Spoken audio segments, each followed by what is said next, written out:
Ave Maria, cheia de graça, o Senhor é convosco. Bendita sois vós entre as mulheres, e bendito é o fruto de vosso ventre, Jesus. Santa Maria, Mãe de Deus, rogai por nós, pecadores, agora e na hora da nossa morte. Amém. Louvado seja nosso Senhor Jesus Cristo. Para sempre seja louvado nossa Mãe Maria Santíssima. Em nome do Padre, do Filho e do Espírito Santo. Amém.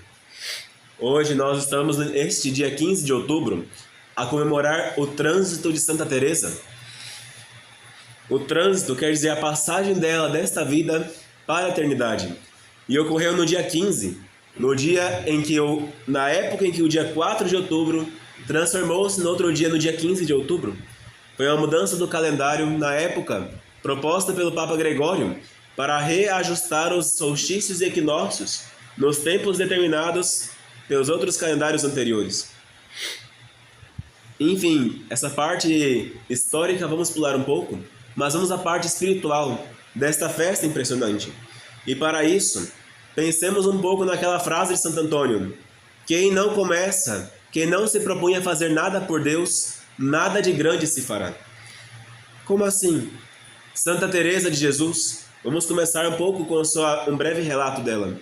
Era uma virgem que consagrou-se a Deus na idade de 20 anos. Entrou para o convento com 20 anos de idade. E ali passou, durante muitos anos, uma vida meio tíbia. Ela, é claro, rezava, buscava os exercícios espirituais, fazia meditação, lia bastante, mas a sua vida era um tanto quanto tíbia. Por isso, quem não se propõe a fazer nada por Deus, nada de grande se fará.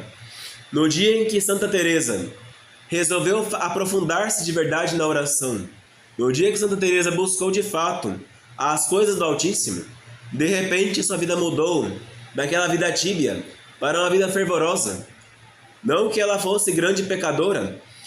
Os bolandistas, que são seus historiadores, seus biógrafos mais famosos, nos dizem que em sua vida nunca encontrou um pecado mortal.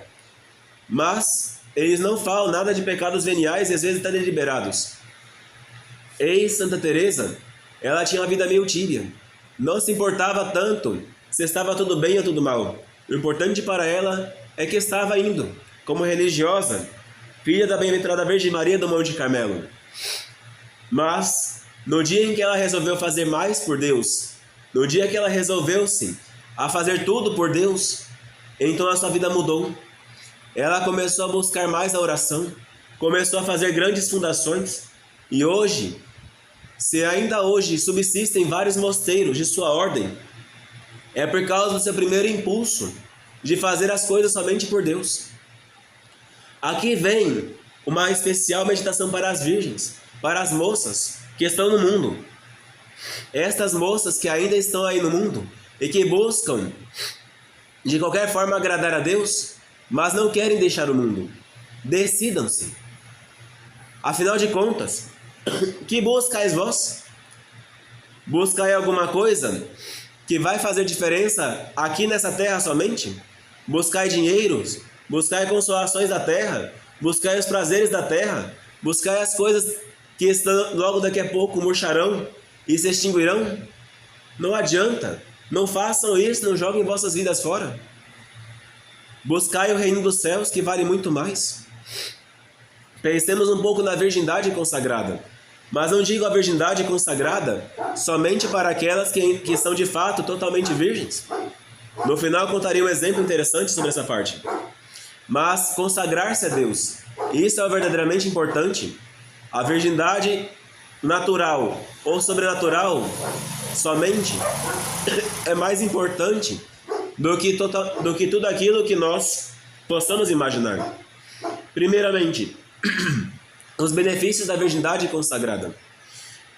Raramente uma virgem consagrada a Deus deixa de santificar-se, nem que seja ao patamar de um pequeno santo do paraíso.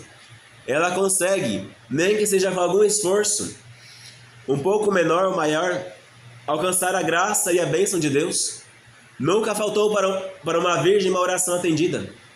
Aquela que se reclausura no mosteiro, que se tranca as portas para ela e que não encontra outra vez a felicidade do mundo, não vai para bailes, não vai para festas, não vai para divertimentos, se priva de muitas coisas por Deus, as suas orações por Deus muitas vezes são atendidas, com consolações espirituais e às vezes até sensíveis.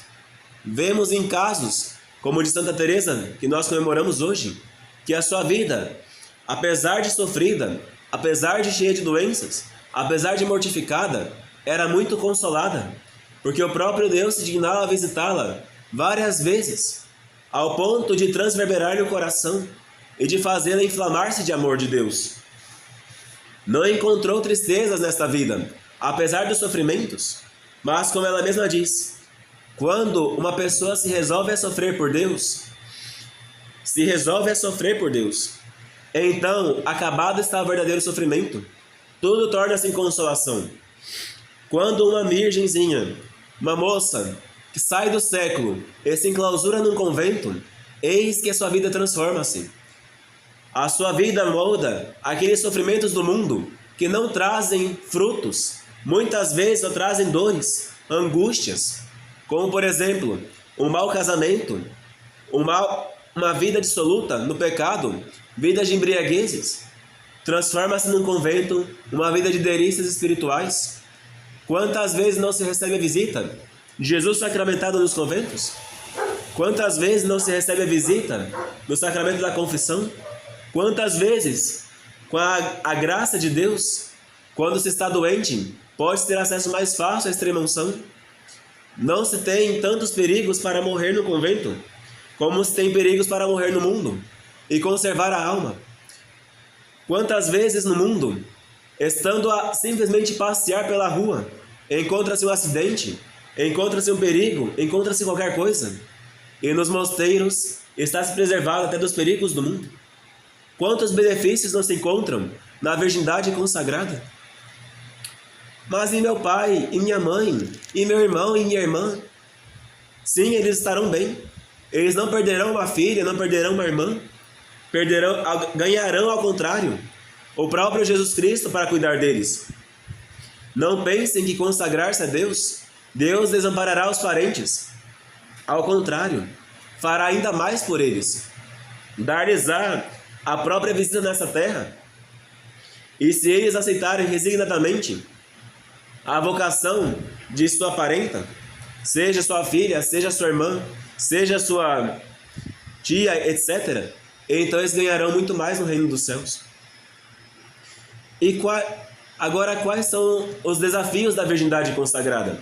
Primeiramente, é justamente este: o apego demasiado aos parentes. Quantas moças deixam de vir para um convento? Quantas moças deixam de consagrar-se a Deus? Porque temem ficar sem o papai, sem a mamãe, sem o titio, sem a vovó, sem o irmãozinho. Quantas moças deixam de santificar a sua vida e muitas vezes perdem o céu porque deixaram passar a vida toda a cuidar dos parentes, como se não houvesse outro que pudesse fazê-lo? Porque estavam apegados a somente os parentes da terra e desapegaram-se dos parentes do céu, que são nossos irmãos, os santos, que é nosso irmão maior, Jesus Cristo, que é nossa mãe beatíssima, a Virgem Maria.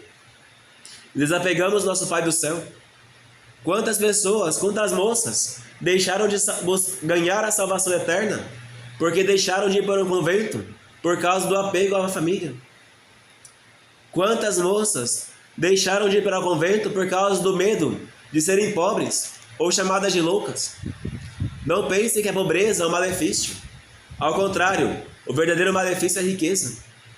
Quantas almas que no mundo têm muito dinheiro, muita consolação material, não têm paz um minuto em sua vida?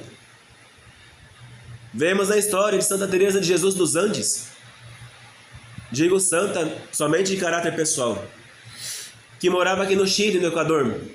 Seu pai era rico, sua mãe gozava de certa fartura. De repente, a riqueza começou a esvair dos dedos de seus pais. Ela viu aquilo como um sinal. De que adianta buscar a riqueza da terra? De que adianta ficar guardando tesouros na terra, se estes tesouros, hora ou outra, escorrem por nossos dedos e desprendem-se no pó? Busquemos o tesouro no céu. Quantas moças pensam que vão ser chamadas de loucas? Lembremos-nos do caso da irmã Cecília, irmã de Santa Clara. Esta irmã Cecília, ela ficava preocupada sempre quando ia pedir esmola na rua. Madre, me chamam de louca. Eu era filha de um nobre no mundo. E agora que entrei para o convento, eles me falam para voltar para casa, para pedir esmola para meus pais que são ricos. Santa Clara simplesmente baixou-se, lavou-lhe os pés e beijou-os e disse: não se entristeçais com as pessoas do mundo. Eles não sabem o que fazem, não compreendem o que é o chamado de Deus e muitas vezes nos atormentam, porque eles não compreendem que o nosso castelo, o nosso palácio não é desta vida, mas o da eternidade. Compreendamos, não é esta vida simplesmente que importa, mas o reino dos céus. É o que nos incute Santa Clara, é o que nos incute hoje também Santa Teresa. Para encerrarmos, nós temos o exemplo que eu prometi mais cedo. Havia uma santa, não reconheço seu nome, porque não me foi passado. Todavia, eu creio que é uma grande santa. Ela, por qualquer motivo, quando estava no mundo, quando estava ainda entre seus familiares, perdera a virgindade, mas não foi no casamento, foi no pecado mortal. Conheceram um rapaz, este rapaz a seduziu e ela caiu em pecado. Quando voltou a si, quando passou o pecado, entristeceu-se sobremaneira, porque havia perdido seu maior tesouro. Que fez então? Durante anos, não sei exatamente quantos, chorou o seu pecado, como se fora o maior perca que havia tido em sua vida, principalmente porque ela havia pensado em consagrar a virgindade a Deus, mas não era mais virgem. Eis então que Nosso Senhor fez para ela um grande milagre. Fez para ela uma coisa, por meio de seu amor sobrenatural, que ultrapassasse sobre medida também as suas faculdades naturais. Eis que Nosso Senhor reconstituiu a sua virgindade material, trazendo de volta aquilo que ela havia perdido, como um sinal de que aceitara a sua penitência. Pensem, caríssimas moças, não é porque perdestes a virgindade no mundo, porque hoje em dia estamos numa época em que a virgindade é uma flor rara, que nasce em tão poucos ambientes, devido à corrupção material que estamos hoje, que não podeis se consagrar. Ao contrário, Nosso Senhor, Ele aceita dois tipos de virgindade. A primeira virgindade natural, mais perfeita por excelência, ou a segunda virgindade, que é a virgindade da penitência. Duas santas nós temos, Santa Marta e Santa Maria Madalena. Uma era virgem sempre, a outra foi virgem pela penitência. Cabe a vós escolher. Se vós quereis ficar no mundo e perder-se, se tens vocação, ou vir para o convento e salvar-se, e junto consigo, como diz Santa Teresa, carregar 1000 almas por dia. Ave Maria Puríssima, sem pecado concebido. Ave Maria, cheia de graça, o Senhor é convosco. Bendita sois vós entre as mulheres, e bendito é o fruto de vosso ventre, Jesus. Santa Maria, Mãe de Deus, rogai por nós pecadores, agora e na hora da nossa morte. Em nome do Padre, do Filho e do Espírito Santo. Amém.